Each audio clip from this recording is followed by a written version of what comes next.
គេល្អជាងអូនច្បាំងណាស់នេះគឺជាឱកាសបងអាចជ្រើសរើសគេចង់ព្រោះបងអាចលំបាកក្នុងការថែបេះដូងស្មោ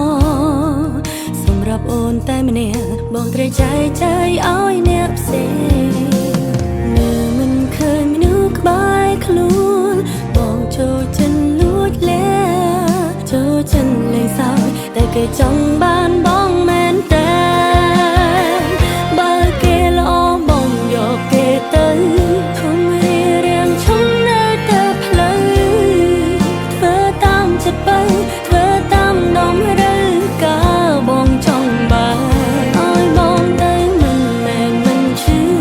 តែអូនដឹងថាអូនមិនគួរហើម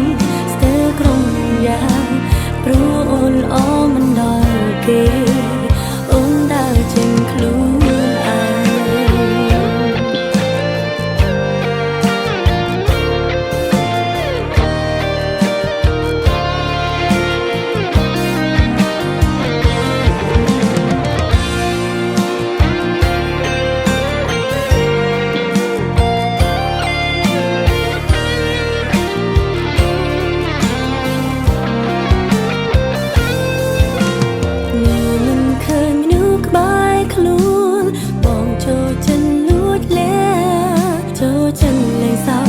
គេចង់បាន